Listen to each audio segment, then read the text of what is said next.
Welcome back to the African History Network show right here on 910 AM Superstation, the Future Radio. I'm your host, Brother Michael Imhotep. It is Sunday, October 30th, Sunday, October 30th, 2022, and we are live. All right. On the line, we're joined by Marnese Jackson, who is with the Midwest Building Decarbonization Coalition, and she's here to talk about their 2022 Equity Summit, their 2022 Equity Summit that is taking place Wednesday, November 2nd through Friday, November 4th, and it is a virtual summit. Welcome back to the African History Network show. Marnese Jackson, how you doing today, Marnese? Hi, how are you doing? Oh, I'm all right. Better now that I'm talking to you, Marnese. But hey, it's going all right. It's going all right. It's a hot show. I wanted to have you on because what you're doing is fantastic, and oftentimes I think when it comes to in the environment and understanding environmental issues, I think over the last maybe 2 or 3 years, people are learning more about how it impacts African Americans. But for a long time, environmental issues were just associated with white people, so to speak, okay, oftentimes. But I think now more people with climate change and hurricanes hitting with more frequency, like in places like Florida and hitting in southern states, Georgia, etc. So give us some background information on the Midwest Building Decarbonization Coalition. What do you all do, and what's your position with them? Thank you so much, Michael, and thanks for having me here at the African History Network. You're welcome, Marnese. So the Midwest Building Decarbonization Coalition was founded in 2019 to play a leadership role convening stakeholders and allies around the regional decarbonization strategy. And so what that means is within this 8-state region across Illinois, Indiana, Iowa, Michigan, Minnesota, Missouri, Ohio, and Wisconsin, I co-direct this coalition alongside with my other two co-directors, Margaret Hendrick and Jacob Surfling. They are in 2 different states as well. Okay. The focus is to take on climate change as it relates to the building sector. So we spend the majority of our time in homes, 90%. And when we are faced with cold climates, we end up facing the most pollutant outcomes within our homes.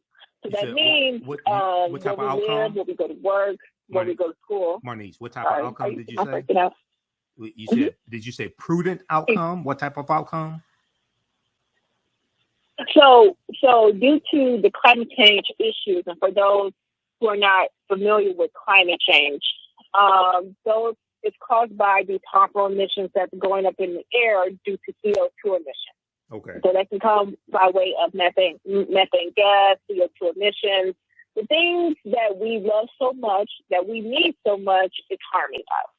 And so we're going to start seeing more disasters like tornadoes, hurricanes. We know we just seen Hurricane Ian.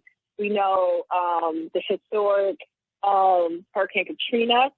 So we're going to start seeing more storms like that. Now, as this relates to us, when we start to see more storms like that, we're going to experience here in Michigan, because we're in Michigan, where I'm at right now, we're going to experience tornadoes, more drought, things of that nature.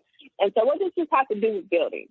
Because where we eat, where we live, where we go to school, we go to work, we have to generate our energy. And you have different sources by way you can do that, through electricity, and also we have to heat our homes. And in Michigan specifically, we heat our homes by way of gas. And so the best way to mitigate climate change is to have cleaner options like wind, solar, geothermal, and access to energy efficiency, which will lower your utility rates. Okay. Go ahead. Go ahead. Yeah, and so why the building sector is important, because when you're in your home 90% of the time, you are ingesting these harmful particles like those CO2 emissions that I mentioned that may come from your appliance. So if you're not switching to more electrical appliances, you either may have a gas stove. And so maybe you have gas appliances, which means that you're consuming methane gas, which causes upper respiratory diseases like asthma, bronchitis, and things of that nature. On top of that, it also causes high utility rates. And so for those who may not be familiar with that, DTE Energy or Consumers Energy are two most popular utility providers within the Southeast Michigan area, which is predominantly Black, Brown communities and low-income communities. And so they do not provide us access to cleaner energy options, the ones that are listed. And so that means when you don't have cleaner energy options, then you may experience economic issues, health issues, and of course, there's that racial justice lens with that. Okay, so you mentioned bronchitis, asthma, a couple other illnesses. What were the other illnesses that you mentioned? Well, upper respiratory, those are like the main two. Upper respiratory. Okay, so upper respiratory illnesses and a larger amount of cases of upper respiratory illnesses. That is associated with climate change and problems in the environment. Is that correct? That is correct. Okay, and this disproportionately negatively impacts African Americans. Yes. As we all know that when America gets a cold, Black people, we get pneumonia. Right. And so this is true in the same regard of our utility rates, environmental issues. And when we're thinking about the environment, we're thinking about anything like lead in our water, which we all seen in Flint, Detroit, and it's still happening. But then also in the building sector, which we don't focus much on because, those issues are very important. Right. We're just not really starting to pay more attention to the building sector. These issues are just as important because during the pandemic, we all know we were indoors and we saw a large rate of asthma cases, not just due to the pandemic, but also due to us being indoors all the time because we had to, right? Right. And so there's definitely a correlation between the housing, redlining, because a lot of us live in older housing, which means we may not have an energy efficient home like the ones that we see are getting built in suburbs or just newly built in communities. And so with a lot of us in these Black and Brown communities, we still live in these older houses which have not been upgraded. The buildings are pretty much out of code, which also causes the economic issues. So what we're looking at, dealing with climate change and the environment, dealing with it could be health issues that pertain to the African American community, as well as economic issues, which causes us to spend more on our energy bill. Yes. Okay. And by the way, like I said, I was talking about DTE Energy. Now I talk about consumers. These two utility companies, because we're like in this area, they dictate where our energy comes from. So right now it's either oil or gas. And oil if or we, gas. as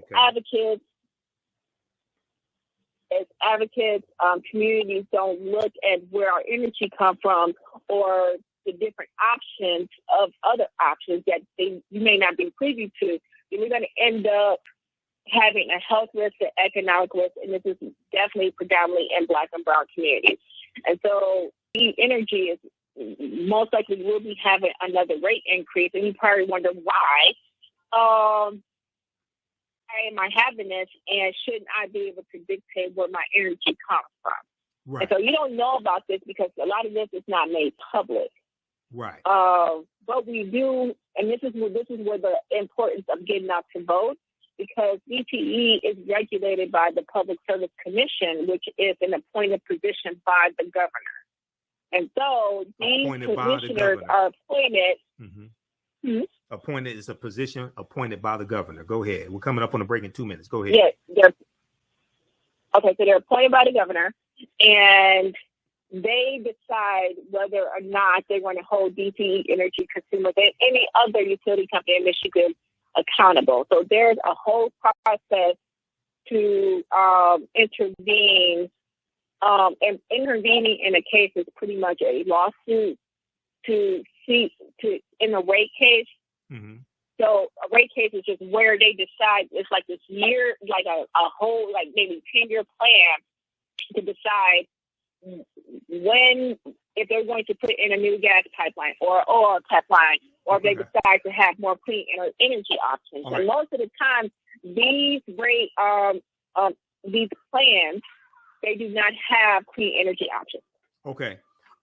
We're coming up on a break. When we come back from the break, we'll talk about the Midwest Building Decarbonization Coalition's 2022 Equity Summit taking place November 2nd through the 4th, 2022. I will be speaking there on Wednesday and Friday.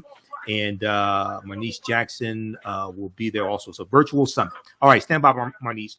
Okay, you listen to the African History Network show right here on 910 AM Superstation, the Future Radio. I'm Michael Imhotep. We'll be back in a few minutes.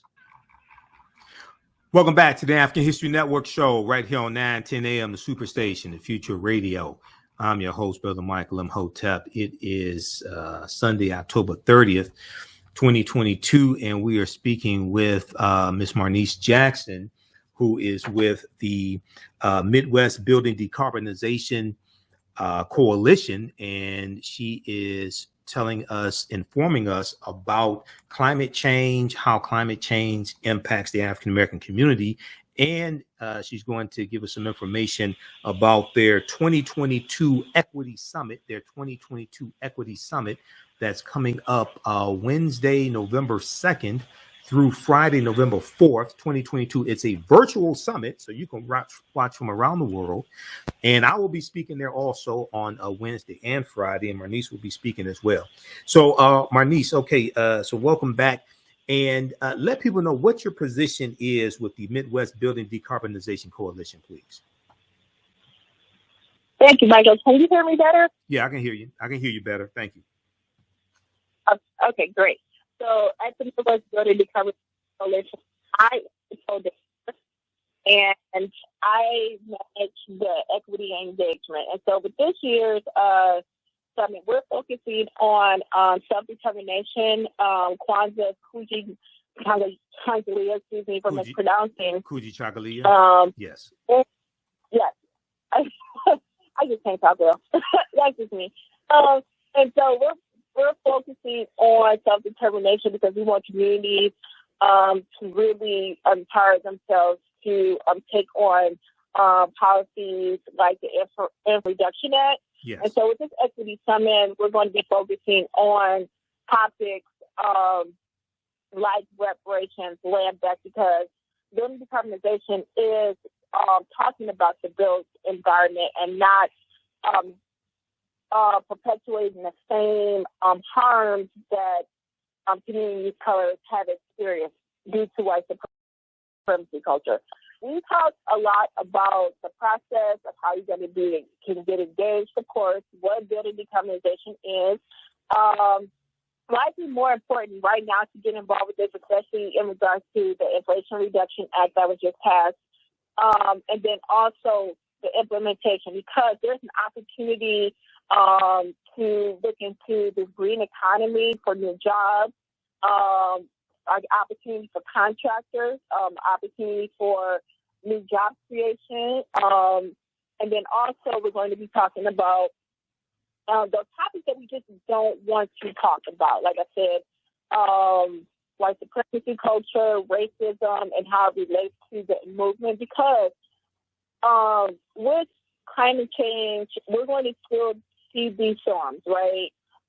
We're going to still see climate impacts happening. So communities have to become more resilient, but then also we have to switch our thinking to liberation thinking, right, of what does a energy sovereign society looks like. How do we dictate where our energy comes from? Because where we power our electricity and heat is causing climate change by way of these greenhouse gas emissions, CO2 emissions. So you have to go back to biology class to understand all that. Either way it goes, all this is hurting our communities, right? And we, like I said before, with these two storms happening all the time and frequently, and like I think in the fall we just had a couple days, Detroit residents experienced maybe 2 to 3 days of shutoffs because of a storm we had, and residents only received like a $25 voucher if you lost like a quarter of your groceries and things of that nature. And we all know the inflation right now, the groceries, you're going to pay at least $400 for some groceries per household. So things like that, we talk about aligning what does reparations look like when things like that happen, because if you had a reliable grid with clean energy, i.e. solar or wind, we wouldn't be worrying about that. So we're going to be dispelling the false narrative.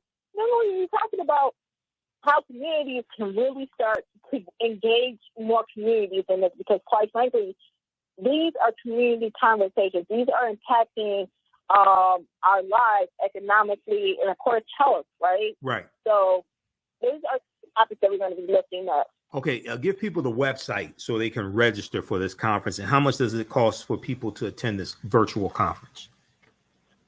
So guess what? It is free. It's free. And it's you're gonna get all this. You're gonna get all this for free. And Michael Imhotep is speaking as well on 2 days. You're gonna get all this for free. Yes. Yes, you get it for free.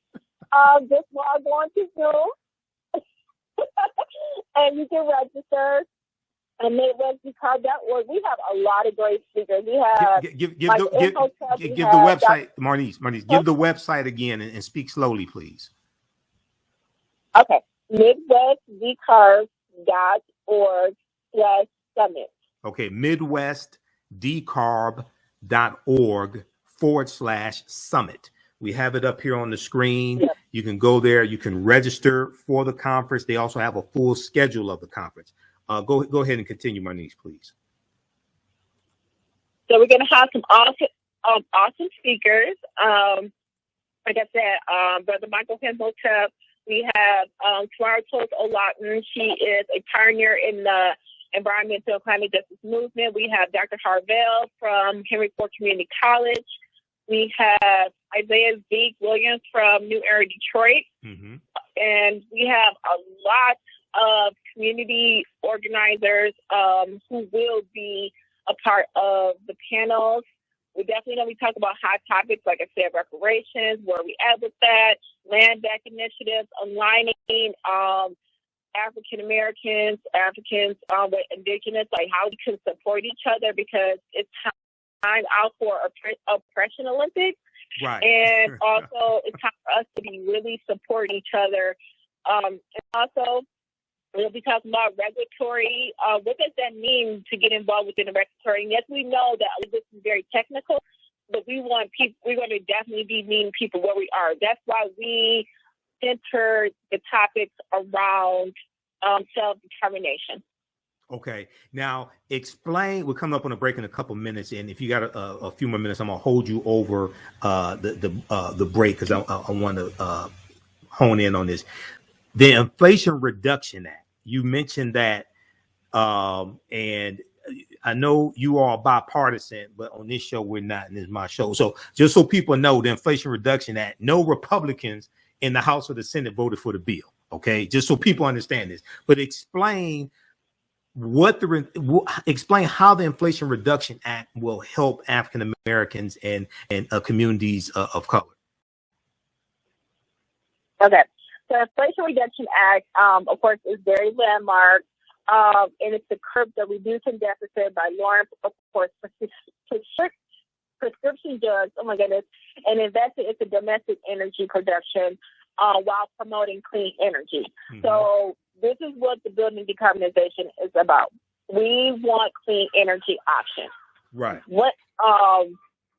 And that it's sustainable, right? Right. We want wind, hydroelectric power, solar, hold it right there, thermal, and energy efficiency. Marnese, we're coming up on the break. Hold it right there. We're going to pick this up on the other side of the break. Marnese Jackson is explaining to us what the Inflation Reduction Act is and how it's going to help African Americans and communities of color. You listen to the African History Network show. I'm Michael Imhotep. We'll be back in a few minutes.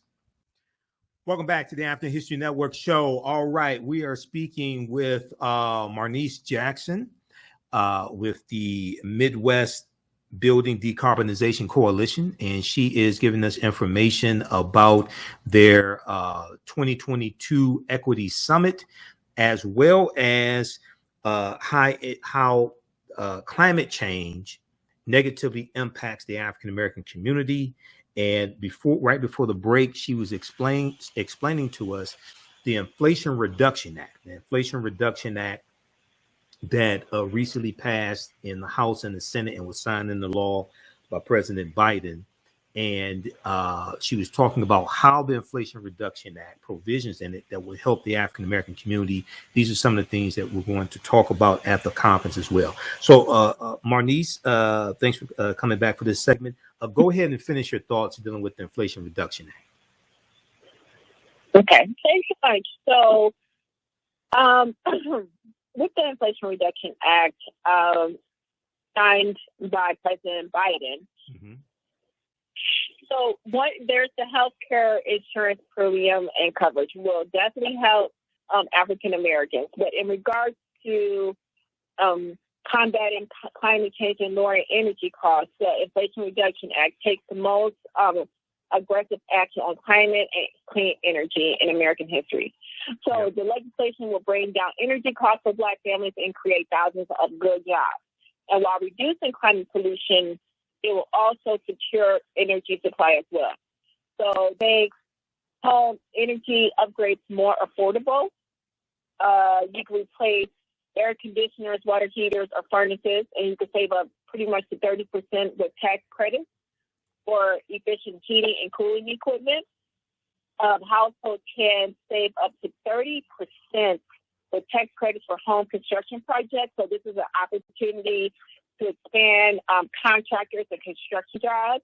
And definitely this is lacking within the Black community because we're only representing 1% within the energy job sector. And so construction projects can mean windows, door installation, or weatherization projects. Families can replace or upgrade stoves, right? I'm talking about those gas stoves and other home appliances. Right. And they can get direct rebates by buying more energy and electric appliances. Families in affordable housing units, for example, could boost their energy efficiency and improve their indoor air quality, which will also make our communities more climate resilient. And then families could save more than, I believe they said, $1,000 per year on energy tax credits. Okay, yeah, because I know there are commercials running now that talk about the benefits of the Inflation Reduction Act, and I know it'll reduce, I think it's maybe about $1,800 a year in savings when it comes to energy for families. So it is going to do a lot. There is a good article from Axios.com, and this is in the Midwest Building Decarbonization Coalition's Facebook page.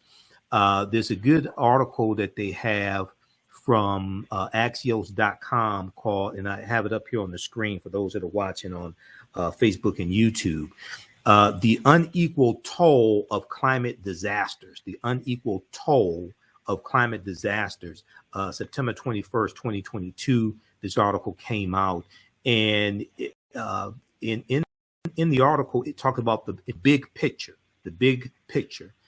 Black and Latino communities in the U.S. have long been burdened by the disproportionate impacts of climate change. Okay. And it goes on to say, it talks about 5 years after the devastation of Hurricane Maria, Puerto Rico was reeling from Hurricane Fiona, which unleashed heavy rains, winds, and mudslides on the island and left most households without electricity or access to running water. And then it goes on to talk, says, for starters, community of color are less likely to receive disaster relief aid, especially when compared to white affluent households and the communities they live in, according to FEMA's 2020 National Advisory Council report. Then the article goes on to talk about hurricanes leave lasting scars by disrupting public health and healthcare delivery. Hospitals shut down and patients' care is halted by power outages. So give us some more information here, because a lot of times, once again, the Inflation Reduction Act is going to address a lot of these issues and address climate change. This is the largest investment when it comes to fighting against climate change in the history of this country. Okay, so talk some more about how climate change, how the Inflation Reduction Act will help with this, and how climate change impacts African Americans. And these are some of the things we're going to discuss at the conference as well. Yes. And so the impact on African, Latinx, Indigenous, low-income communities, the impacts are just that. With not having running water, of course, if your house is getting flooded, you got to, of course, do everything over, but then there's not adequate flood insurance, and sometimes that's not even covered in insurances. But then also the displacement that people don't like to lift up. We've seen this where residents have to go to different states. They may actually have to live there for like years, months, and then of course there's the new culture to moving into a different city, a different state. And we saw that within Hurricane Katrina, the narrative of New Orleans residents moving to Houston. Some did well, but then, however, some did not adjust very well.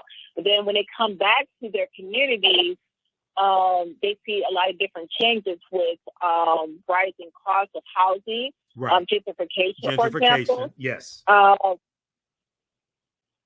Gentrification, but then also it's a setup for an emergency management system. Right. And then it's also, as we see within the case study of New Orleans, students didn't return back to a public school system. Most of them returned back to a charter school system. And so we all know they may not experience quality education, right? And so those are the aftermaths, not to mention the emotional shocks, right? The spiritual, the mental health. I don't know if we all seen the video or the documentary, Hurricane Katrina. It came on HBO, like the children of Hurricane Katrina, the mental health that came along with all that. And so within this Inflation Reduction Act, of course, we can't mitigate all those issues, right? Because these are going to continue to happen if we don't aggressively switch to clean energy, have different practices personally. But in the Inflation Reduction Act, upgrading to affordable housing to enforce homes against climate impacts, right? To increase water and energy efficiency, and then also expanding urban and community programs like with tree planting projects, right? People think it's okay to cut the trees. No, we need to plant trees that will help cool neighborhoods with a priority for projects that benefit underserved communities. Advancing transportation equity and resilience with the neighborhood access and equity programs. And so this is important because when these disasters happen, to get out of the cities or the state's transportation or mass transportation, it may not be accessible. And so improving programs like walking, protect against energy or extreme heat or flooding impacts. So projects like those, and then also expansion into lower costs for small businesses. So small business can receive tax credits that cover 30% of switching over to lower cost solar power. And then also smaller business can deduct up to like 1 point per square foot of their business for making high energy or efficiency upgrades. So this is how good and decarb relates to climate change and the Inflation Reduction Act, and not to mention good paying jobs, right? Exactly. And so another thing we're going to be talking about, another thing we will be talking about is workforce development. Okay, workforce development. How the barriers of workforce development, okay. like with our returning citizens, right? Yes. This is an equity issue because we know that returning citizens may not have access to jobs. So we're trying to eliminate a lot of barriers, with background checks and things of that nature when we're thinking about the policies that are going to be coming down. Because if they can't get access to the jobs that they want, this is a new gateway for them to get new jobs within this new clean energy sector. Okay. So the website, once again, everybody, is Midwest Decarb, DECARB, MidwestDecarb.org/summit, SUMMIT. And I'm speaking on Wednesday and Friday. I'm on a panel. Marnese asked me to be a part of this fantastic conference. This is a powerful, powerful conference.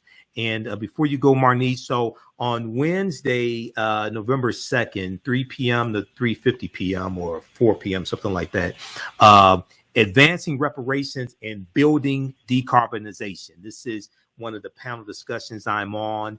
And this is when you go to the website, everybody, you click on full schedule, you'll see it. You'll see the information. You see the picture of me here. Give us one synopsis of what this panel discussion will be about. And is moderated, is facilitated by Marnese Jackson as well, who we have with us today. Give us some 1 minute synopsis of what this panel will be about.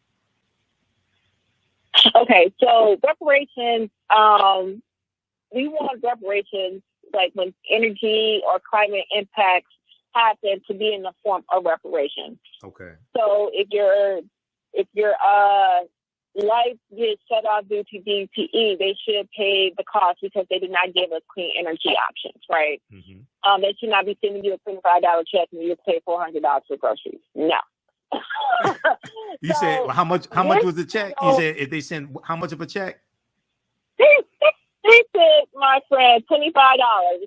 And she was like, no, I just paid $400 and some for these groceries. Who was that? I said, this is a good time. My friend, Maria. Okay, your friend. Okay, Maria. Okay. Yeah. Okay. Yeah. So this session is definitely going to focus on tangible because, there's some conversation about what does reparations look like. Right. Could it be in the form of a check? Could it be education, student loan relief? This is a way for us to make things more tangible, but then also what does accountability look like, right? Mm-hmm. And if you think about accountability, environmental, climate, energy impacts, we can think about the Flint water crisis. They should be paid reparations, okay? Right. For example. Right. So when these things happen, we want to make sure that we're aligning these efforts with reparations. Something tangible is hold our government accountable for these atrocities that's going to happen. Okay. Since they say they are for the people, right? Okay. So this conversation will give us a history about it, but then it will also talk about how we are aligning with energy sovereignty. Okay, everybody, it is Wednesday, November 2nd through Friday, November 4th, 2022. It is free. You can attend this, register online, virtual summit, MidwestDecarb.org/summit. We'll put a link on our website, TheAfricanHistoryNetwork.com, TheAfricanHistoryNetwork.com. Marnese Chris Jackson, I'll do anything for you. Thanks for inviting me to speak at this conference, and we'll talk to you next time, okay? All right. Thank you so much, Michael, for having me, and I'll see you Wednesday. All right. See you Wednesday. Have a great night. Okay, everybody. We'll be back in a few minutes. We'll go back to Kanye West. Then we're going to talk about midterm elections as well. You listen to the African History Network.